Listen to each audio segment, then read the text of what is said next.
Hello students, welcome to my YouTube channel. आज की date है 9th मार्च एंड 9th मार्च के द हिंदू न्यूज़पेपर को आज हम एनालाइज कर रहे हैं।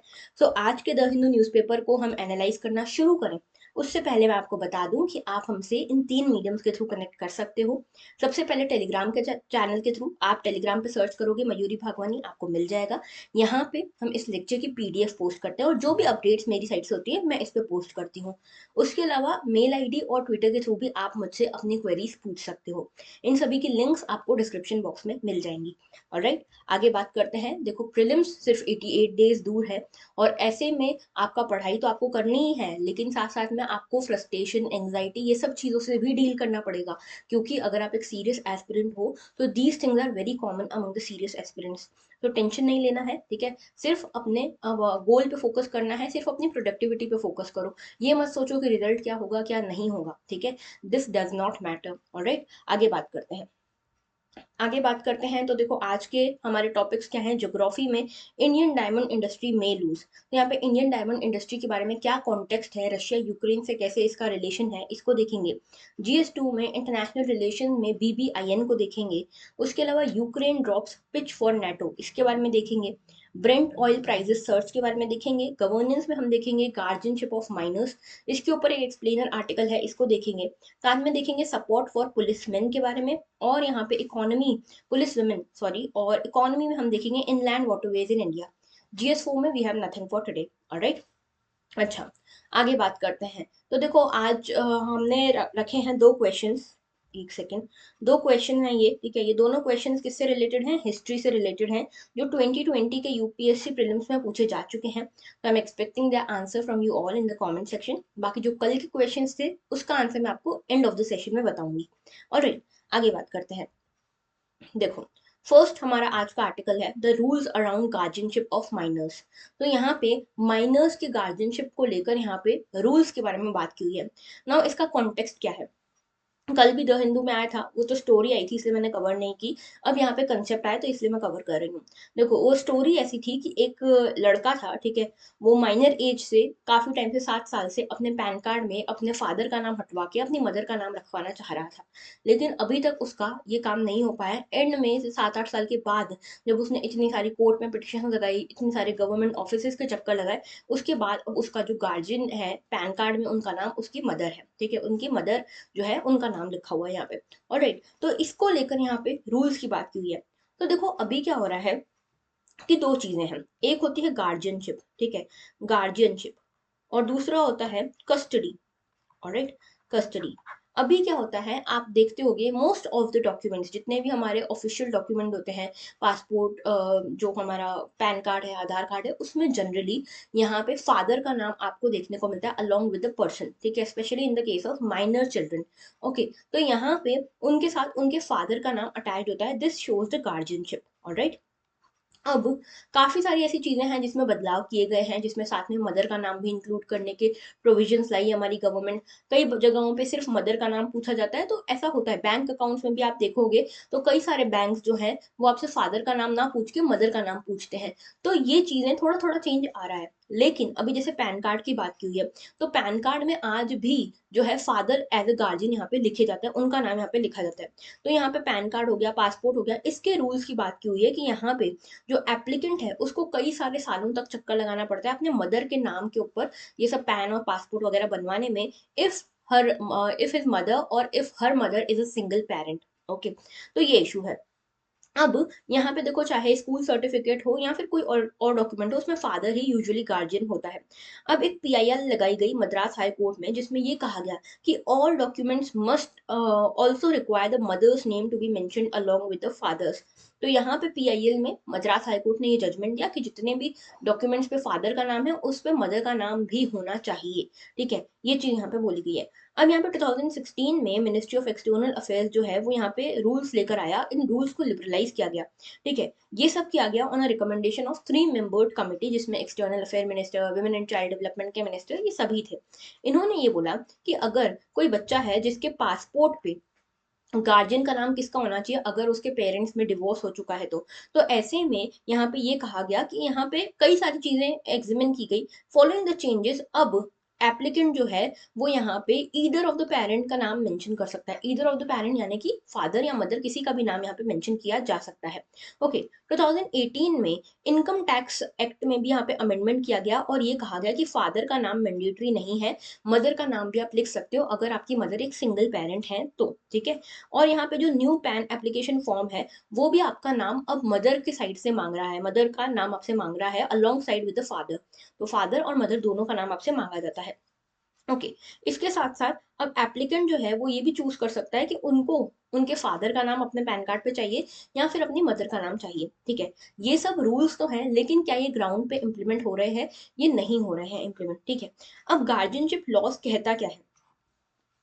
देखो, गार्जियनशिप लॉ हर रिलीजन के हिसाब से अलग है। जैसे अगर इंडियन लॉज में देखें, इंडियन लॉज की बात करें, तो यहाँ पे फादर को यूजुअली ज्यादा सुपीरियोरिटी मिलती है गार्जियनशिप को लेकर, ठीक है, specially guardianship of a minor को लेकर।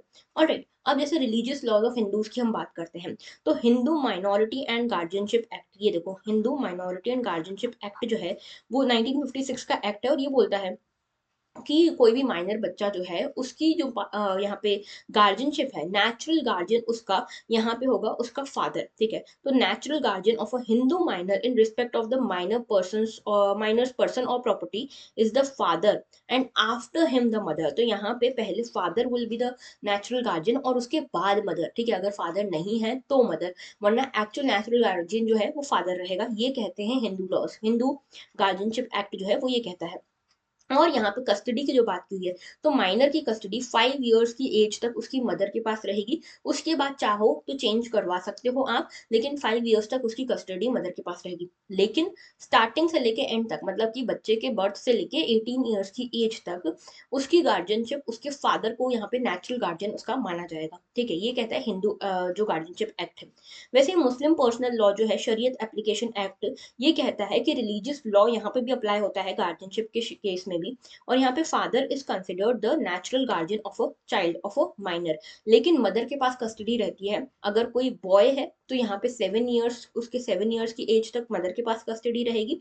और अगर कोई गर्ल है तो उसकी प्यूबर्टी तक यहाँ पे मदर के पास उसकी कस्टडी रहेगी। उसके बाद फादर उसकी कस्टडी ले सकते हैं। ओके, तो ये सब चीजें हैं। अच्छा, इसमें एक और कंसेप्ट है इस्लाम में ही, कंसेप्ट ऑफ हिजानत। ये जो हिजानत का कंसेप्ट है मुस्लिम लॉ में, ये कहता है कि जो भी कुछ होगा वो होगा for the welfare of the child, ठीक है। तो चाहे गार्जियनशिप हो चाहे कस्टडी हो, चाइल्ड के वेलफेयर को यहाँ पे देखते हुए उसको कंसिडर किया जाएगा। ओके, अब देखो यहाँ पे इशू ये है कि कोर्ट्स ने ये बोला है कि कस्टडी जो है चाइल्ड की वो मदर के पास रहनी चाहिए, लेकिन गार्जियनशिप फिर भी यहाँ पे फादर के साथ ही रहती है in the law. And this contradiction highlights that mothers are perceived as care givers but not as the decision makers for children.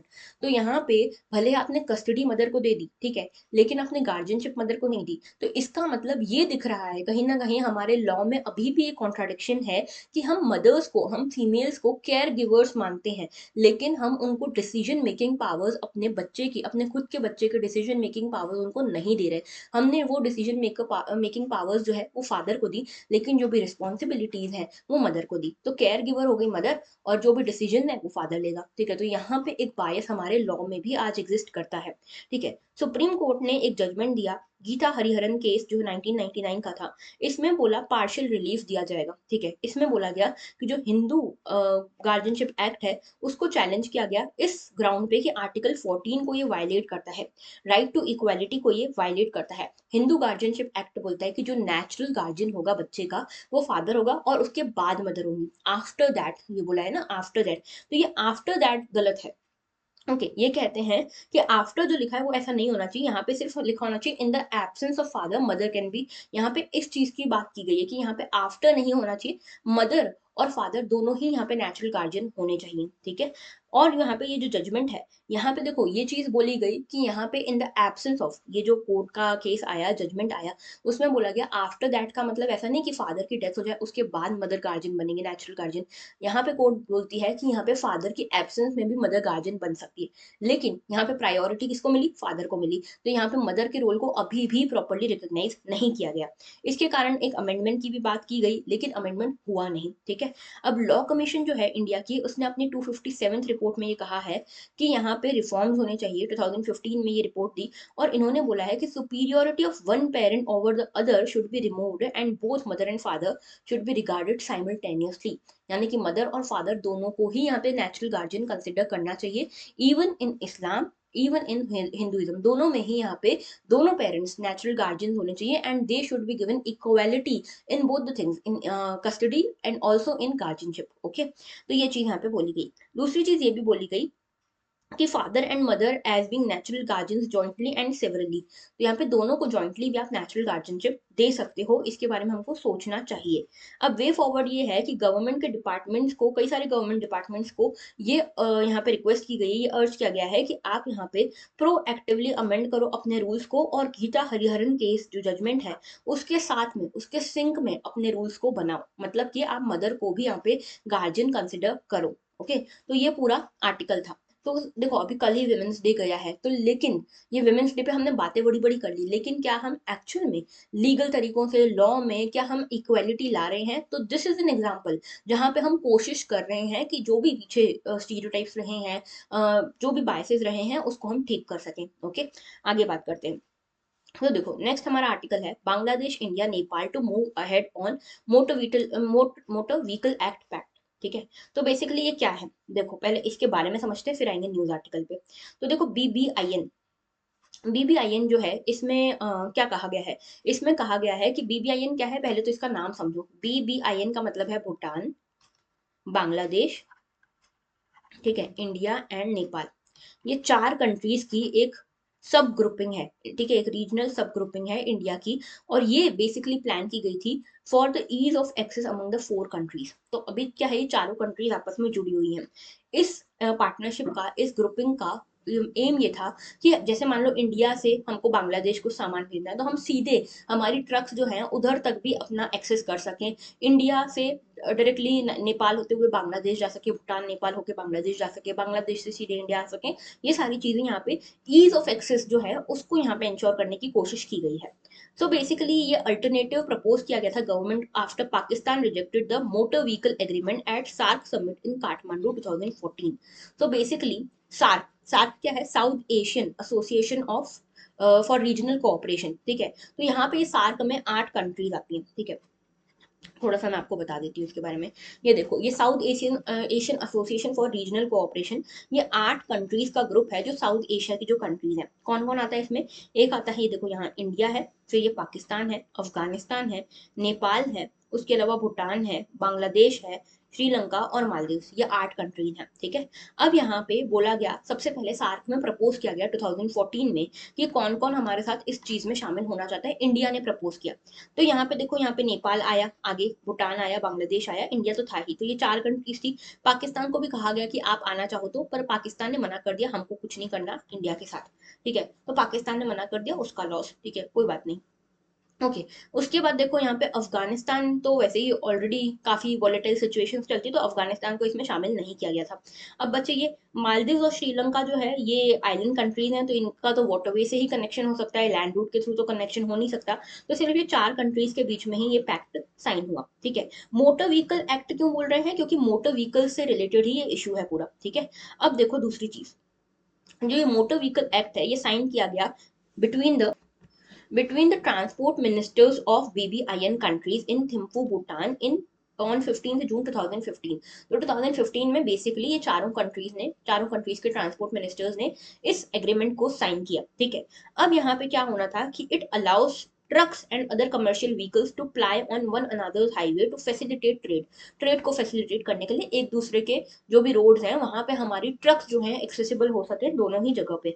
Main objective था यहाँ पे seamless people to people contact हम स्टैब्लिश कर सके, अपना इकोनॉमिक इंटरेक्शन स्टैब्लिश कर सकें, enhance कर सकें, और क्रॉस बॉर्डर मूवमेंट जो है पीपल और गुड्स का फैसिलिटेट कर सके, जिससे कि हमारे ट्रेड को फायदा हो। ठीक है, कुल मिला के ये चीज है। इसके साथ साथ सार्क मेंबर्स में श्रीलंका, मालदीव्स को नहीं शामिल किया गया लैंड के कारण। अफगानिस्तान कनेक्ट हो सकता था सिर्फ पाकिस्तान के थ्रू, लेकिन पाकिस्तान ने ही मना कर दिया, तो क्या ही करे, है ना। तो अफगानिस्तान, पाकिस्तान इसलिए शामिल नहीं हुए। तो ये था बीबीआईएन। अब देखते हैं न्यूज के बारे में। तो देखो क्या हुआ कि बीबीआईएन ये चल रहा था, लेकिन भूटान ने बीच में लगभग 2017 में, 2015 में ये एग्रीमेंट साइन हुआ, 2017 में भूटान पीछे हट गया। भूटान ने बोला कि हमने साइन किया लेकिन हम इसको रेटिफाई नहीं कर पाएंगे क्योंकि हमारी पार्लियामेंट नहीं मान रही। इनकी पार्लियामेंट का ये कहना था कि हम अभी कार्बन नेगेटिव कंट्री हैं, ठीक है, कार्बन नेगेटिव कंट्री हैं हम, और हम कार्बन पॉजिटिव नहीं होना चाहते। कार्बन नेगेटिव कार्बन पॉजिटिव क्या होता है? कार्बन कार्बन क्या होता है? कार्बन डाइऑक्साइड मतलब, ठीक है, carbon dioxide is a green house gas, ठीक है, आप सभी को पता होगा। तो कार्बन, जितनी भी व्हीकल्स चलेंगी फॉसिल फ्यूल्स वगैरह के ऊपर, वो कार्बन डाइऑक्साइड रिलीज करेंगी, है ना। तो यहाँ पे जो भूटान है वहां पे कार्बन डाइऑक्साइड ज्यादा रिलीज नहीं होता, वहां पे फॉरेस्ट ज्यादा है। तो कार्बन डाइऑक्साइड इनफैक्ट फॉरेस्ट क्या करता है? कार्बन डाइऑक्साइड को एब्जॉर्ब करता है। तो यहाँ पे एब्जॉर्ब ज्यादा होता है, रिलीज कम होता है, ठीक है। तो यहाँ पे एब्जॉर्ब ज्यादा होता है, रिलीज कम होता है, यानी कि नेगेटिव कार्बन इनका है, कार्बन नेगेटिव कंट्री है ये। हमारी देश में क्या होता है कि हमारे देश में भी एब्जॉर्ब होता है लेकिन एब्जॉर्ब कम होता है, रिलीज ज्यादा होता है। तो इसके लिए कार्बन पॉजिटिव कंट्री है हमारी। Majority of the countries in the world are carbon positive countries, ठीक है। तो इनका कहना है कि अभी हम कार्बन नेगेटिव कंट्री हैं, हमारा एनवायरमेंट सही चल रहा है, हमारे क्लाइमेट चेंज में ज्यादा नाटक नहीं है। और देखो इनके जस्ट ऊपर हिमालयाज है, तो अगर कोई भी क्लाइमेट चेंज होता है तो सबसे ज्यादा फर्क इनको ही पड़ेगा, ठीक है। तो ये क्लाइमेट चेंज को रोकने के लिए और इन सब चीजों में ना पड़ने के लिए अभी इससे बाहर है, ठीक है। तो 2017 में इन्होंने बोला कि हम इससे बाहर हैं, हमारी पार्लियामेंट भी नहीं मान रही, कार्बन नेगेटिव है हम, तो हमको कार्बन पॉजिटिव अभी नहीं बनना है। पहली चीज ये। दूसरी चीज इन्होंने बोला कि आप लोग बाकी तीन जो है, बांग्लादेश, इंडिया और नेपाल, आप तीनों आगे बढ़िए इस चीज में। तो अब यहाँ पे बांग्लादेश, इंडिया और नेपाल जो है, ये तीनों कंट्रीज मिलकर यहाँ पे साइन करने वाले हैं इस बीबीआईएन पैक्ट को, ठीक है। तो अब बीबीआईएन तो नहीं, बीआईएन पैक्ट हो गया ये, ठीक है, बिन पैक्ट हो गया है। अब इसको साइन करने वाले हैं, इसके लिए एक एमओयू साइन होने वाली है, ठीक है। And this will be a motor vehicle agreement, alright, motor vehicle agreement. तो यहाँ पे मोटर व्हीकल्स जो है उनको फैसिलिटेट किया जाएगा इन तीनों कंट्रीज में, फैसिलिटेट किया जाएगा इस तरह से कि गुड्स एंड पीपल का जो यहाँ पे ट्रांसफर है वो बहुत आसानी से हो सके। ओके, तो ये पूरा इशू था। आगे बात करते हैं। देखो नेक्स्ट हमारा है Ukraine drops pitch for NATO. So हुआ क्या है? देखो, जब रशिया ने यूक्रेन के ऊपर अटैक किया, आप सभी को पता है ट्रिगर पॉइंट क्या था कि यूक्रेन बार बार यहाँ पे नेटो की तरफ झुकाव दिखा रहा था। यूक्रेन ने बार बार यूएस को ये रिक्वेस्ट करी कि हमको नेटो में शामिल कर लो, लेकिन यूएस बार बार बस बोलता था कि हाँ हम आपको शामिल करेंगे, अभी तक शामिल किया नहीं, ठीक है। इनके चक्कर में क्या हुआ, नेटो के चक्कर में यूक्रेन के ऊपर रशिया ने अटैक कर दिया। अब यूक्रेन ये बोल रहा है कि अब हमको थोड़ा समझ आ रहा है कि देखो हम जिनकी तरफ झुकाव दिखा रहे थे, नेटो की तरफ, वेस्ट की तरफ हम झुकाव दिखा रहे थे, ये तो हमारी हेल्प करने आए नहीं। जब रशिया ने हमारे ऊपर अटैक कर दिया, कोई हमारी हेल्प करने आया नहीं। इनको कोई भी बिल्कुल पंगा नहीं लेना है रशिया के साथ। काफी ज्यादा ये इस तरह की सिचुएशन में है, डिफेंड कर रहे हैं अपने आप को कि हमको रशिया के खिलाफ नहीं जाना है, हमको कोई कंट्रोवर्सी में नहीं पड़ना है, इसीलिए हम यूक्रेन की मदद नहीं करेंगे, ये सब ये बोल रहे हैं। पर यूक्रेन के प्रेसिडेंट ने ये बोला है कि हम तो इनके चक्कर में, हमने तो अपनी वॉर मोल ली, ठीक है, वॉर आ गई हमारे देश में, हमारे पूरे देश को इन्वेट कर दिया रशिया ने। तो अब यहाँ पे हम जो नेटो में पहले पिच कर रहे थे कि हमको नेटो में शामिल होना है, शामिल होना है, अब हमको नेटो में शामिल नहीं होना है, हमको कोई इंटरेस्ट नहीं है नेटो में, ये चीज कही है यूक्रेन ने। ओके, तो यहाँ पे ये रशिया ने सबसे पहले स्टार्ट जो किया था इन्वेजन, उसका ट्रिगर पॉइंट यही था कि यूक्रेन बार बार नेटो के पास जा रहा था, हमको शामिल कर लो अपने अंदर, ठीक है। और नेटो भी वो बहुत बोल रहा था कि हाँ हाँ हम तो आपको ही शामिल करेंगे और ये सारी चीजें, ठीक है। तो यहाँ पे ये चीज कही गई है। अब नेटो जो है वो यहाँ पे जो जेलसिंकी है, जो यहाँ के प्रेसिडेंट है, उन्होंने बोला नेटो हमको यहाँ पे एक्सेप्ट करने के लिए तो तैयार ही नहीं है, ठीक है। इनको डर लगता है कि कहीं रशिया इनके ऊपर बम धमाके ना कर दे, ठीक है। तो ये चीज यहाँ पे बोली हुई है। और यहाँ पे ये चीज कही गई है कि अभी भी हम एंड तक फाइट करेंगे, चाहे फिर वो रशिया किसी भी तरह से हम पे अटैक करे, हम एंड तक फाइट करेंगे। एंड देखो ये चीज आप एथिक्स में बहुत अच्छे से कोट कर सकते हो, और इस पे आप एक ऐसे वगैरह भी एक्सपेक्ट कर सकते हो इस पूरी सिचुएशन पे, कि किस तरह के से एक लीडर जो है अपने पूरे देश को पकड़ के बैठा है, अपने पूरे देश को संभाल के बैठा है, सिर्फ एक लीडर। हालांकि सभी का कॉन्ट्रीब्यूशन है, लेकिन जो मोटिवेशन आता है पब्लिक में, वो आता है लीडर से, ठीक है। और ये जो लीडर है इनके, वैसे रशिया ने एक्सपेक्ट किया था 2-3 दिन मैक्सिमम में वॉर खत्म हो जाएगी, यूक्रेन सरेंडर कर देगा। लेकिन यहाँ के जो प्रेसिडेंट हैं उनकी लीडरशिप स्किल्स ही हैं जो आज सभी लोग सामने आए हैं, और यूक्रेन के सभी लोग जो स्पेशली जो मेल्स हैं वो लड़ाई कर रहे हैं रशियन आर्मी से। इनफैक्ट रशिया के जो यूक्रेन के जो यूथ हैं, मेन पीपल हैं, वो उनको यहाँ पे ट्रेनिंग भी दी जा रही है, स्किल्स दी जा रही है, ऑडिटोरियम्स में स्किल्स दी जा रही है कि कैसे आपको वेपन यूज करने हैं, कैसे आपको ग्रेनेड यूज करनी है, and they are actively participating in it. ठीक है, इनमें इनका एक चीज जो मैंने कल परसों एक इंटरव्यू देखा था, उसमें मैंने देखा कि यहाँ पे यूक्रेन के जो मेन है, ठीक है, जैसे मेन है, वो ये कह रहे हैं कि अपनी फैमिली को, अपने बच्चों को, अपने पेरेंट्स को वो बाहर भेज रहे हैं कि आप जाइए, आप सेफ जगह पे पहुंच जाइए, हम यहीं रहेंगे, हम अपने देश को प्रोटेक्ट करेंगे, हम अपने होमलैंड को प्रोटेक्ट करेंगे। तो this is the kind of dedication that people are showing. Okay, so this can be a very good example in ethics, in multiple values. Okay, आगे बात करते हैं, नेटो की थोड़ी सी बात कर लेते हैं। वैसे नेटो, आई होप आप सभी को अब रटा गया हो। तो देखो वैसे क्या है, ये नेटो का फुल फॉर्म है नॉर्थ अटलांटिक ट्रीटी ऑर्गेनाइजेशन। ये नॉर्थ अटलांटिक अलायंस है, इंटर गवर्नमेंटल मिलिट्री अलायंस है। ठीक है, 1949 में ये फॉर्म हुआ था वॉशिंगटन ट्रीटी से। वॉशिंगटन ट्रीटी से ये साइन हुआ था 1949 में। आज की डेट में अभी 29 कंट्रीज नहीं है, 30 कंट्रीज हैं अभी। ठीक है, 30 कंट्रीज हैं, और इसके साथ साथ नेटो का कोर टास्क है कलेक्टिव डिफेंस। मैंने आपको बताया हुआ है आर्टिकल 5 जो है नॉर्थ अटलांटिक ट्रीटी का, वो ये कहता है कि अगर एक मेंबर के ऊपर कोई थर्ड कंट्री अटैक करती है, तो सारी की सारी मेंबर कंट्रीज के ऊपर ही अटैक माना जाएगा, और सारी की सारी मेंबर कंट्रीज मिलके उसका जवाब देंगी। ठीक है, तो ये चीज है। इसके अलावा मेंबरशिप की बात करें तो NATO membership is open to any other European state which can follow the principles of this treaty. तो यहाँ पे जो भी यूरोपियन स्टेट चाहे आना, ट्रीटी को फॉलो करना, वो आ सकता है। ठीक है, हेडक्वार्टर्स है इसके ब्रुसेल्स, बेल्जियम में। ठीक है, तो ये थोड़ा सा याद रखना, NATO is a important organization for prelims. Okay, आगे बात करते हैं। Brent crude surges as US bans Russian oil imports.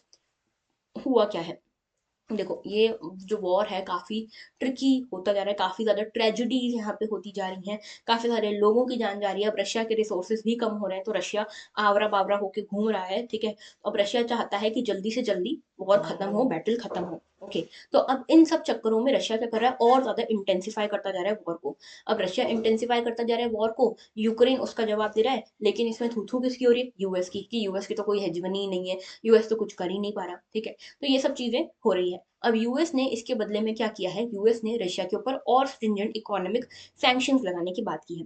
और ये सैंक्शंस लगाए हैं इन्होंने कैसे, यहाँ की जो ऑयल एंड क्रूड क्रूड था, क्रूड ऑयल गैस वगैरह को बैन करके, कि यहाँ पे यूएस जो है, इनका जो यहाँ पे रशियन ऑयल और गैस है, इसको इम्पोर्ट अब नहीं करेगा। ऑलराइट, तो ये पूरी चीज है। अब देखो ये जो क्रूड ऑयल वगैरह की बात कर रहे हैं, एक तो ये कि यहाँ पे अगर ऑयल और गैस को यहाँ पे रशिया से बैन कर दिया जाता है इंपोर्ट करना, वैसे यूरोप जो भी है, ठीक है, यूरोप में भी यही चीज बोली गई कि हम भी इनका जो है इंपोर्ट नहीं करेंगे, रशिया का ऑयल और गैस। ठीक है, बोल तो दिया, अब क्या करेंगे ये देखते हैं। ठीक है, अब इसमें थोड़ा सा पीछे की कहानी समझो। कहानी ये है कि एक तो Russia is a major supplier of oil and gas in Europe and US. ठीक है, ये दोनों चीज है।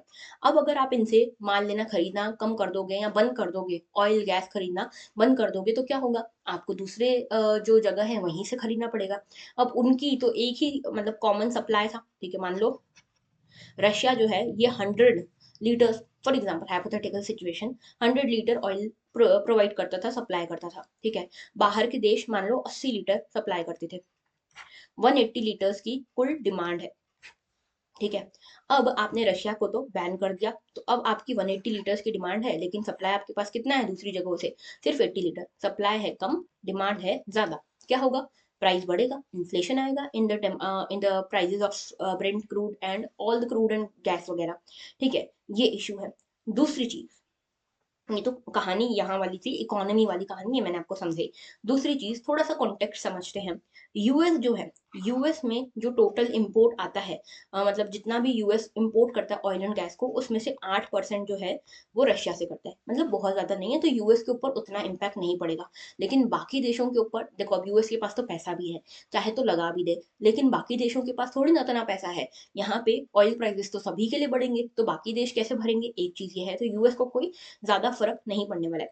हालांकि यूएस अब अल्टरनेटिव भी ढूंढ रहा है, जैसे वेनेजुएला को अब ये अप्रोच कर रहा है कि इधर से यहाँ पे ऑयल एंड गैस ये ले सके। ठीक है। इसके अलावा यूएस ने अपने स्ट्रेटेजिक रिजर्व्स भी खोल दिए हैं। स्ट्रेटेजिक रिजर्व यानी कि क्या करते हैं, हर कंट्री अपने कुछ कुछ रिजर्व रखती है। जैसे हम क्या करते हैं, हम घर में छोटी मिडिल क्लास फैमिलीज होती हैं, उसमें हम क्या करते हैं, जो भी हमारे पास थोड़ा थोड़ा पैसा बचता है सरप्लस, उसको हम सेविंग्स में डालते हैं। जब ऐसा टाइम आता है कि हमको इमरजेंसी में पैसा चाहिए, हम उससे निकालते हैं। वैसे ही स्ट्रेटेजिक रिजर्व होते हैं। बड़ी बड़ी कंट्रीज हैं, इंडिया भी ऐसा करता है कि यहाँ पे क्या करता है कि यहाँ पे ऑयल गैस जो होता है, पेट्रोलियम जो है, उसका एक रिजर्व बनाता है जिसको कहते हैं स्ट्रेटेजिक रिजर्व, और इसको रखता है संभाल के for the emergency situations. Alright, तो यहाँ पे ये स्ट्रेटेजिक रिजर्व जो है, इसको इसमें से भी ऑयल एंड गैस को रिलीज कर रहा है यूएस। ठीक है, एक तो इसके ऊपर तो ज्यादा फर्क नहीं पड़ रहा। यूरोप जो है, यूरोप जो टोटल इंपोर्ट करता है ना, अपना total oil and gas import करता है, इसमें से 40% ये रशिया से करता है, तो ज्यादा फर्क पड़ने वाला है यूरोप को। इसके अलावा रशिया जो है, रशिया जो अपना total oil and gas produce करता है, उसमें से 60% तो ये एक्सपोर्ट ही करता है, तो रशिया के ऊपर भी फर्क तो पड़ने वाला है। ठीक है, तो रशिया की तो बैंड बजेगी बजेगी, साथ में यूरोप की भी बजेगी, और ऑलमोस्ट पूरे वर्ल्ड की भी बजेगी, यूएस की भी बजेगी। 8% भी एकदम कम नहीं होता, लेकिन हाँ, यूएस के लिए कंपैरेटिवली ईजी होगा। इसके अलावा जर्मनी की तो बहुत ज्यादा बैंड बजने वाली है। क्यों? क्योंकि जर्मनी बहुत ज्यादा यहाँ पे डिपेंडेंट है over Russia for all these kind of things. ठीक है, नॉर्थ स्ट्रीम 2 तो एकदम शान से इन्होंने बंद कर दी, अब रिग्रेट कर रहे हैं कि अब कैसे गैस वगैरह का कैसे इंतजाम होगा। ठीक है, तो ये चीज है। अब रशिया ने भी बोल दिया है, रशिया ने यहाँ पे रिस्पॉन्स में बोला कि ठीक है, तुम बैन करो, हम भी तुमको नहीं देंगे। ठीक है, तो ये आपस में टसल चल रही है। अब ब्रेंट क्रूड ऑयल के प्राइसेस बढ़ रहे हैं, तो यहाँ पे आपको मुझे बताना था about Brent and West Texas intermediate. दो तरह के ऑयल्स हमारे पूरे वर्ल्ड में चलते हैं, एक होता है ब्रेंट ऑयल, एक होता है वेस्ट टेक्सास। ठीक है, हमारे यहाँ इंडिया में जो ऑयल आता है that is Brent. Okay, that is Brent. West Texas वाला वो है जो अमेरिका वाला होता है। ठीक है, बेसिकली ये क्या है, ये एक तरह का, देखो ये क्या है, वेस्ट टेक्सास और ब्रेंट क्या है, ये दो तरह के ऑयल्स है। ये डिपेंड करता है, एक तो कहाँ से ये प्रोड्यूस हो रहे हैं, कहाँ से इनको एक्सट्रैक्ट किया जा रहा है, लोकेशन पे, और दूसरा स्टैंडर्ड ऑफ प्राइसिंग पे। ठीक है, तो प्राइसिंग कैसे हो रही है उसके स्टैंडर्ड्स के ऊपर और लोकेशन के ऊपर, ये दो चीजों के ऊपर यहाँ पे डिपेंड करता है कौन से टाइप का ऑयल होगा, ब्रेंट होगा, वेस्ट टेक्सास होगा। तो ब्रेंट ऑयल जो होता है ये नॉर्थ सी से निकाला जाता है। ठीक है, नॉर्थ सी जो कि शेटलैंड आइलैंड नॉर्वे के यहाँ पे पड़ती है, तो नॉर्थ सी यूरोप में पड़ती है, यहाँ से ही रशिया अपने मेजरली ब्रेंट ऑयल जो था उसको एक्सट्रैक्ट करता था। तो ये हो गई इसकी ओरिजिन। वेस्ट टेक्सास जो है यूएस की ऑयल फील्ड है। ठीक है, यूएस में जो ऑयल फील्ड है, टेक्सास में, लुसियाना में, नॉर्दर्न डकोटा में, इन सब जगहों पे ये वेस्ट टेक्सास जो है ये एक्सट्रैक्ट किया जाता है। दूसरी चीज, ब्रेंट जो है, यहाँ पे most of the oil pricing जो टू थर्ड टोटल ऑयल है, उसकी प्राइसिंग जो है ब्रेंट के स्टैंडर्ड्स पे की जाती है। ठीक है, मतलब ये स्टैंडर्ड है, स्टैंडर्ड ऑफ प्राइसिंग है। तो ब्रेंट के प्राइस के बेसिस पे ही टू थर्ड ऑयल जितना भी प्रोड्यूस होता है, जितना भी यूज किया जाता है कंट्रीज के द्वारा, टू थर्ड जो प्राइसिंग होती है, टू थर्ड ऑयल की प्राइसिंग ब्रेंट के बेसिस पे होती है। ठीक है, इसलिए ये ज्यादा इंपॉर्टेंट बेंचमार्क है। जबकि वेस्ट टेक्सास जो है वन थर्ड ऑयल जितना भी प्रोड्यूस होता है वर्ल्ड में, उसके यहाँ पे प्राइसिंग वेस्ट टेक्सास की अकॉर्डिंग होती है। तीसरी चीज, जो ब्रेंट क्रूड है, ये सी के पास में पाया जाता है, नॉर्थ सी में पाया जाता है, सी के पास में, इसीलिए इसको एक्सपोर्ट इंपोर्ट करना आसान होता है, ट्रांसपोर्टेशन करना आसान होता है, ज्यादा पैसा नहीं लगता। ठीक है, इसलिए ये सिग्निफिकेंटली इसका कॉस्ट जो है वो लोअर रहता है। लेकिन वेस्ट टेक्सास क्योंकि लैंडलॉक्ड एरियाज में प्रोड्यूस किया जाता है, इसीलिए इसका ट्रांसपोर्टेशन वगैरह महंगा होता है, ओवरऑल कॉस्ट महंगी हो जाती है। ओपेक जो है, यानी कि ऑयल प्रोड्यूसिंग जो कंट्रीज हैं, स्पेशली ओपेक जो है ऑर्गेनाइजेशन है, ये इकोनॉमिक कोऑपरेशन वगैरह की। ठीक है, तो ये 13 ग्रुप है, 13 कंट्रीज का एक ग्रुप है ऑयल एक्सपोर्टिंग कंट्रीज का। ठीक है, तो यहाँ पे ये जो कंट्रीज हैं ये इस बेंचमार्क को डिसाइड करती हैं। जबकि यूएस जो है, West Texas intermediate is the preferred measure of pricing and modelling.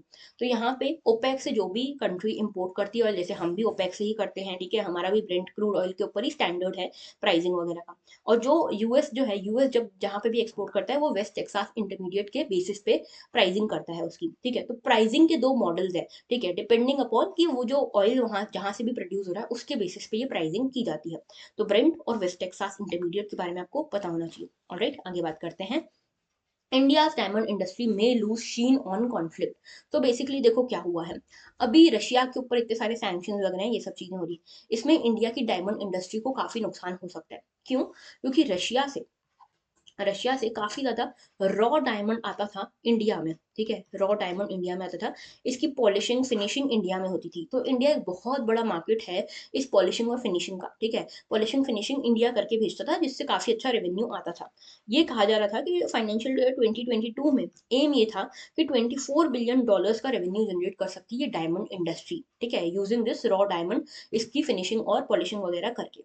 अब रशिया से अगर ये नहीं आएगा डायमंड, तो हम कैसे फिनिशिंग पॉलिशिंग करेंगे, तो ये डायमंड इंडस्ट्री के ऊपर नुकसान हो सकता है। तो रशिया का बिगेस्ट माइनर है जिसका नाम है अल्रोसा। ठीक है, रशिया का बिगेस्ट माइनर अल्रोसा जो है ये लगभग 30% ऑफ डायमंड्स इंडिया में एक्सपोर्ट करता था। ठीक है, तो रशिया इंडिया में जो टोटल डायमंड आते हैं ना फिनिशिंग वगैरह के लिए, उसमें से 30% आ रहे हैं रशिया से। और Indian imports cuts and polishes 80 to 90% of the world's rough diamonds. तो जितने भी वर्ल्ड में डायमंड प्रोड्यूस हो रहे हैं, रफ डायमंड, रॉ डायमंड, उसकी फिनिशिंग वगैरह 80 to 90% डायमंड्स की फिनिशिंग इंडिया करता था। ठीक है, अब क्योंकि Russia is a major miner of diamond, तो यहाँ पे रशिया से अगर आना बंद हो जाएंगे, डायमंड इंडस्ट्री को नुकसान तो होगा। दूसरी चीज, इंडिया में ये भी प्रॉब्लम है कि रशिया के कई सारे बैंक्स को स्विफ्ट सिस्टम से बाहर निकाल दिया गया है, तो यहाँ पे इन्वेस्टमेंट वगैरह हो नहीं सकती। रशिया से खरीदोगे बेचोगे कैसे? ठीक है, उनके बैंक्स को ही बाहर निकाल दिया गया बैंकिंग सिस्टम से, तो ये भी चीज है। अब थोड़ा सा देख लेते हैं डायमंड माइनर्स के बारे में। वर्ल्ड के डायमंड माइनर्स कौन कौन है? तो देखो, कनाडा है एक, तो ब्राजील है, फिर यहाँ पे देखो दो छोटी छोटी कंट्रीज हैं अफ्रीका में, गिनी और सिएरा लियोना। उसके अलावा कोंगो है, तंजानिया है, अंगोला है, Namibia, south Africa, Lesotho, Botswana, Zimbabwe, ये है। फिर ऑस्ट्रेलिया है, और यहाँ पे है रशिया। अच्छा, India, I am sorry for this map. ठीक है, इंडिया में इंडिया में कहाँ पे मिलता है डायमंड? एक ही जगह पे मिलता है डायमंड। कहाँ पे मिलता है बताओगे आप मुझे इन द कमेंट सेक्शन। ठीक है, इंडिया में डायमंड कहाँ पे मिलता है? और तो यहाँ पे इसका भी कमेंट सेक्शन में जवाब देना। अच्छा, अब रशिया की जब बात कर रहे हैं कि रशिया में से कहाँ से मेजरली कहाँ पर डायमंड माइन किया जाता है, तो यहाँ पे देखो ये रशिया है। यहाँ पे ये देखो रिपब्लिक ऑफ यकूतिया, तो ये यकूतिया वाला जो प्रोविंस है, रिपब्लिक ऑफ यकूतिया में मेनली डायमंड माइन किया जाता था। तो इसका थोड़ा सा नॉलेज रखना, प्रीलिम्स में इंपॉर्टेंट है। आगे बात करते हैं इनलैंड वाटरवेज इन इंडिया। तो देखो यहाँ पे ये न्यूज में क्यों थे। गुवाहाटी में एक जगह है पांडु, इधर तक फूड ग्रेन वगैरह पहुंचाए गए हैं पटना से बांग्लादेश तक। ठीक है, और यहाँ पे national waterway number 1, national waterway number 2 का यूज किया गया है।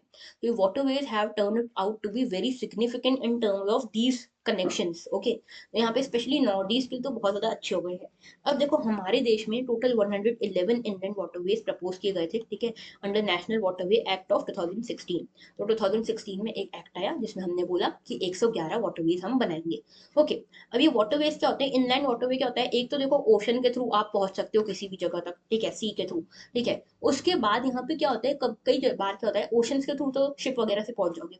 अपने ही देश में रिवर्स होती हैं छोटी छोटी, है ना, उसके थ्रू भी आप ये इनको इनलैंड वाटरवे के फॉर्म में कन्वर्ट करके इसके थ्रू भी यहाँ पे कनेक्टिविटी इंश्योर कर सकते हो। एंड इंडिया में तो आपको पता है कितनी सारी रिवर्स हैं, 111 इनलैंड वाटरवेज की पोटेंशियल हमारे देश में है। ओके, अब ये याद रखना कि ये क्यों है, क्यों बनाया जा रहा है, क्योंकि ये इकोनॉमिकल वे है, एनवायरमेंटल फ्रेंडली है, और सप्लीमेंट्री मोड हो सकता है रोड ट्रांसपोर्ट को यहाँ पे अल्टरनेटिव प्रोवाइड करने का। आर्टिकल सॉरी एंट्री 24 जो है वो बोलती है कि यूनियन लिस्ट में आते हैं ये वाटरवेज। ठीक है, तो 7 शेड्यूल के यूनियन लिस्ट में आते हैं वाटरवेज जो है, नेशनल वाटरवेज, इसकी शिपिंग, नेविगेशन, ये सब जो चीजें हैं यूनियन लिस्ट में आएंगी। यानी कि सेंटर जो है वो इसके ऊपर, पार्लियामेंट जो है वो इसके ऊपर लॉज बना सकता है। ऑलराइट, आगे बात करते हैं। 6 जो सबसे इंपॉर्टेंट वाटरवेज है उसके बारे में बता रही हूँ, very important for prelims. Okay, तो देखो पहला वाटरवे जो है ये इलाहाबाद से हल्दिया तक है। ठीक है, यहाँ पे इलाहाबाद आता है यूपी में, हल्दिया आता है वेस्ट बंगाल में, लगभग 1620 किलोमीटर लॉन्ग है। ठीक है, गंगा भगीरथी हुगली रिवर सिस्टम के ऊपर बनाया गया है। फिक्स्ड टर्मिनल है यहाँ पे हल्दिया में, फरक्का में और पटना में। फ्लोटिंग टर्मिनल्स भी है, तो देखो फिक्स्ड टर्मिनल और फ्लोटिंग टर्मिनल दो अलग अलग टर्मिनल है। फिक्स्ड टर्मिनल कौन कौन से? हल्दिया, फरक्का, पटना। और फ्लोटिंग टर्मिनल है Kolkata, Bhagalpur, Varanasi, Allahabad. Longest national waterway है इंडिया का। ओके, इसके अलावा national waterway number 2 Brahmaputra river के ऊपर बनाया गया है, सदिया से दुबरी तक। ठीक है, ये सदिया से दुबरी, सदिया कहाँ पे आता है? अरुणाचल प्रदेश में आता है। ठीक है, यहाँ पे ब्रह्मपुत्र हमारे देश में एंटर करती है अरुणाचल प्रदेश के सदिया से, और एग्जिट करती है हमारे देश से, बांग्लादेश में जाती है असम के दुबरी से होती हुई। ठीक है, तो लास्ट जो जगह पे ब्रह्मपुत्र फ्लो करती है वो है असम का दुबरी। यहाँ पे पूरा जो ब्रह्मपुत्र जो हमारी रिवर है ना, उसके ऊपर जो वाटरवे बनाया गया है वाटरवे नंबर 2 है। ये थर्ड लॉन्गेस्ट वाटरवे है, इसकी इतनी यहाँ पे 891 किलोमीटर लेंथ है। अब देखो किलोमीटर्स में आपको याद नहीं रखनी, बस सबसे बड़े वाले की याद रखनी ना, 1620। ओके, आगे बात करते हैं। Waterway number 3 west coast canal बोलते हैं इसको, कोल्लम से कोट्टापुरम तक है ये, 205 किलोमीटर लंबा है। इंडिया का पहला वाटरवे है with all time navigation facility, her season में हर टाइम ये नेविगेशन फैसिलिटी देता है। ठीक है, और ये जो है वेस्ट कोस्ट कैनाल पे बना हुआ है, मेनली याद रखना, उद्योग मंडल कैनाल है, चंपाकरा कैनाल है। नेशनल वाटरवे नंबर 4 काकीनाडा से पौंडीचेरी है, ठीक है। सेकंड लार्जेस्ट वाटरवे है 1095 किलोमीटर का, आंध्र प्रदेश से तमिलनाडु तक, ठीक है। तो यहाँ पे इसकी पिक्चर भी मैं आपको दिखाऊंगी, अभी बस इसका फैक्ट देख लो। वाटरवे नंबर 5 उड़ीसा से वेस्ट बंगाल तक है, ब्राह्मणी रिवर के ऊपर है, ईस्ट कोस्ट कैनाल बोलते हैं इसको, ठीक है। तो ईस्ट कोस्ट कैनाल पे ब्राह्मणी रिवर के ऊपर बना हुआ है। मताई रिवर और महानदी रिवर भी इस पे बनाई गई है, मतलब इसके ऊपर से मताई और महानदी के ऊपर से भी इसको बनाया गया है। ओके, यहाँ पे नेशनल वाटरवे नंबर 6 जो है आसाम में है, और ये लखीपुर से लेके भांगा तक है, रिवर बराक के ऊपर, ठीक है, रिवर बराक के ऊपर, ये याद रखना। अब देखो इसका थोड़ा सा मैप देख लो। ये देखो टोटल लेंथ जो है इनकी वाटरवेज की लगभग इतनी है, 4,500 किलोमीटर। 15 स्टेट्स जो हैं इसमें सर्व कर रहे हैं। अब यहाँ पे देखो मैप दिया हुआ है, ये है जो ये दिख रहा है गंगा रिवर के ऊपर, ये है वाटरवे नंबर 1, ये ब्रह्मपुत्रा के ऊपर है वाटरवे नंबर 2, ये है जो कोट्टापुरम से कोल्लम, ये है वाटरवे नंबर 3, फिर ये गोदावरी कृष्णा कैनाल पे बना हुआ है ककीनाडा से पौंडीचेरी, वाटरवे नंबर 4, और उसके बाद है हमारा वाटरवे नंबर 5, ये देखो ये ब्राह्मणी रिवर के ऊपर बना हुआ है, महानदी के ऊपर, और यहाँ पे ये 6 है बराक के ऊपर, ठीक है। तो ये थोड़ा सा मैप देख लेना। ऑलराइट, आगे बात करते हैं। तो देखो Irani pledges support for police women. तो हमारी minister of women and child development, जिनका नाम है स्मृति ईरानी जी, इन्होंने यहाँ पे एक नई चीज यहाँ पे इनिशिएट करने की बात की है। इन्होंने बोला है कि पुलिस वुमेन जो है हमारे देश की काफी प्रॉब्लम फेस करती हैं, ठीक है। जैसे कि इनको चूज करना पड़ जाता है कई बार फैमिली और करियर के बीच में, क्योंकि इनका करियर काफी चैलेंजिंग है, काफी फील्ड वर्क रहता है, काफी सारी अलग सिचुएशन इनको फेस करनी पड़ती है। तो ऐसे में इनको यहाँ पे थोड़ा बहुत सपोर्ट प्रोवाइड करने के लिए, सो दैट ये प्रॉपरली मदर वगैरह बन पाए, और इनका मदर की जो मदरली रिस्पॉन्सिबिलिटीज होती हैं, थोड़ा सा केयर करना, रियरिंग करना चाइल्ड की, वो सब चीजें भी ये कर पाए, ठीक है। अब जैसे आपने वो एड देखी होगी कि नहीं, वो प्रेगा न्यूज की एक एड है, जिसमें कि आपने देखना वो मदर्स डे पे वो एड रिलीज हुई है, बहुत अच्छी एड है, उससे आप सीधे इसको कनेक्ट कर पाओगे, ठीक है, इस न्यूज को। तो यहाँ पे पुलिस वुमेन जो है उनके लिए यहाँ पे ये पूरी फैसिलिटी लाने की बात की है। तो यहाँ पे बोला गया कि इनके लिए क्रैश सिस्टम लाया जाए, ठीक है। तो ये क्रैश सिस्टम क्या होता है कि यहाँ पे मान लो कि जो विमेन है वो वर्किंग वुमेन है, वो जा रही है काम पे, अब उसके बच्चे की देखभाल कौन करेगा, ठीक है, क्योंकि आज भी हमारी सोसाइटी में जो रोल है केयरिंग ऑफ द चिल्ड्रन का, वो मदर के ऊपर रिस्पॉन्सिबिलिटी रह रही है, ठीक है। इसको फॉर्चुनेट मानो, अनफॉर्चुनेट मानो, जो भी मानो, लेकिन यहाँ पे रिस्पॉन्सिबिलिटी, ज्यादा रिस्पॉन्सिबिलिटी जनरली ये मानी जाती है कि मदर की है, ठीक है। तो इसीलिए मदर की जो वर्किंग प्रॉब्लम है, वर्किंग प्रॉब्लम्स और एग्रेवेट हो जाती है, क्योंकि उसको बच्चे का भी ध्यान रखना है, अब बच्चे का ध्यान रखे घर पे कि काम पे जाए। तो इसीलिए यहाँ पे क्रैश फैसिलिटी चालू की गई है कि आप जब काम कर रहे हो, जॉब पे हो, तब आपके बच्चे की देखभाल यहाँ पे साइड में की जा रही है, जो भी प्रॉपर प्रोफेशनल है उनके द्वारा, ठीक है। तो यहाँ पे जो minister of women and child development है, उन्होंने बोला है कि यहाँ पे क्रैश फैसिलिटी सेटअप की जाएगी हर डिस्ट्रिक्ट लेवल पे, जहाँ पे जो विमेन है, पुलिस वुमेन जो है स्पेशली, इनके बच्चों को यहाँ पे प्रॉपर रियरिंग वगैरह मिल सके जब ये लोग जॉब पे हैं, तो ठीक है। तो ये इंटरनेशनल वुमेन्स डे पे ये स्कीम लाई गई, ये इनिशिएटिव स्टार्ट किया गया है, ठीक है। और यहाँ पे ये कब हुआ, जब यहाँ पे जो पुलिस यहाँ पे पुलिस पर्सनल के लिए यहाँ पे स्टार्ट हुआ है, और यहाँ पे जो पुलिस रिसर्च एंड डेवलपमेंट जो ब्यूरो है, उसके यहाँ पे उसके अंतर्गत ये चीज चालू की गई है, ठीक है। साथ में देखो यहाँ पे एक चीज और भी है कि यहाँ पे स्पेशल क्रीच फैसिलिटी देने की बात की गई है डिस्ट्रिक्ट लेवल पे पुलिस पर्सनल के लिए। अच्छा, अब लेबर कोड जो है सोशल सिक्योरिटी का, वो ये बोलता है, 2020 में लेबर कोड आया, ठीक है। ये बोलता है कि हर इस्टेब्लिशमेंट, हर कंपनी जिसमें 50 से ज्यादा एम्प्लॉयज हैं, उसमें क्रैश फैसिलिटी होना जरूरी है, और ऐसी डिस्टेंस पे होना चाहिए जो कि यूनियन गवर्नमेंट ने नोटिफाई की है, ठीक है। सो दैट यहाँ पे जो भी एम्प्लॉयज हैं वो अपने बच्चों का ध्यान भी रख सकें साइड के साइड, उनके बच्चों की भी यहाँ पे केयरिंग हो सके, रियरिंग हो सके, और वो भी, उनको भी अपने करियर पे कॉम्प्रोमाइज ना करना पड़े, ठीक है। तो ये पूरा इशू था, और इसमें जो विमेन एम्प्लॉयज हैं उनको 4 बार बीच में ब्रेक्स दिए जा सकते हैं, जाके अपने बच्चों के ऊपर चेक रखने के लिए। ओके, तो ये पूरा था। अच्छा, इसमें मेटर्निटी बेनिफिट एक्ट जो है 1961 का, इसमें भी अमेंडमेंट्स लाए गए हैं 2017 में, और उसके बाद इसको और ज्यादा स्ट्रेंथन किया गया है, ऑलराइट। तो ये पूरा इशू था, और यहाँ पे बेसिकली बात ये की गई है कि पुलिस वुमेन को भी यहाँ पे फैसिलिटीज दी जाए क्रैश जैसी। ओके, तो बेसिकली बस इतना सा ही आर्टिकल था। अच्छा, कल के हमारे questions, among the following which one of the following is least water efficient crop. तो सबसे कम वाटर एफिशिएंट क्रॉप कौन सा है, ये है शुगर केन, ठीक है। Sugar cane is the least efficient crop यहाँ पे, ठीक है। लीस्ट वाटर एफिशिएंट क्रॉप, यानी कि इसमें बहुत पानी लगता है, बहुत ज्यादा इंटेंसिव पानी लगता है, तभी आप देखते हो महाराष्ट्र के विदर्भ रीजन में बहुत सारी जगह पे जहाँ शुगर केन उगाया जा रहा है, वहाँ वाटर स्कार्सिटी हो गई है। दूसरी चीज, in the tropical zone western section of the ocean are warmer than eastern section, सही है। और टेम्परेट जोन में उल्टा होता है। क्यों? देखो, ये है हमारा अर्थ, ठीक है। अर्थ पे ये मान लो इक्वेटर है, ये है हमारा ट्रॉपिक ऑफ कैंसर, ये है ट्रॉपिक ऑफ कैप्रिकॉन, ये 66 डिग्री वाला है, ये 66 डिग्री वाला है, ठीक है, लैटिट्यूड। अब देखो यहाँ पे क्या होता है, इस रीजन में इस तरह से जो है ईस्टर्लीज फ्लो करती हैं, ठीक है। अब ईस्टर्लीज इस तरह से फ्लो करती हैं, तो ये कहाँ से कहाँ फ्लो कर रही हैं, ईस्ट टू वेस्ट। तो ये जो ईस्टर्लीज है ये क्या करती है, गर्म पानी को खींच के वेस्ट की तरफ ले जा रही हैं, ठीक है। गर्म पानी, गर्म विंड, जो वार्म विंड है, वार्म वाटर को खींच के वेस्ट की तरफ ले जा रही है, इसलिए वेस्टर्न सेक्शन जो है ट्रॉपिक्स में ये वार्मर होते हैं, ठीक है। वैसे यहाँ पे क्या होता है, इस तरह से विंड्स चलती है, वेस्टर्लीज इस तरह से चलती है, तो ये वेस्ट टू ईस्ट ले जाती हैं जो वार्म विंड्स और वार्म वाटर होता है। तो इसीलिए ट्रॉपिक्स में आप देखोगे ईस्टर्न पोर्शन जो होता है वो ज्यादा वार्मर होता है, ठीक है। तो ये दोनों स्टेटमेंट सही है, यहाँ पे both 1 and 2 would be the correct option.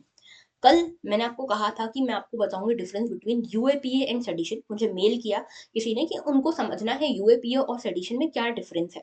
तो देखो, यूएपीए क्या होता है, अनलॉफुल एक्टिविटीज प्रिवेंशन एक्ट। इस एक्ट में बेसिकली ये कहा गया है कि अनलॉफुल एक्टिविटीज, बेसिकली इसमें फोकस जो है ना वो है टेररिज्म पे, हो, ठीक है। टेरर एक्टिविटीज पे, टेररिज्म पे इसका फोकस है, ठीक है। कि जो भी लोग टेररिस्ट ऑर्गेनाइजेशन से रिलेटेड है, टेररिस्ट इंडिविजुअल्स हैं, जो भी लोग जिनको टेररिस्ट फंडिंग करते हैं, इस तरह के जो भी लोग हैं, टेररिज्म वाला जो फोकस है, वो जो भी लोग इसमें इन्वॉल्व हैं उनको यहाँ पे सजा दी जाएगी अंडर यूएपीए एक्ट, ठीक है।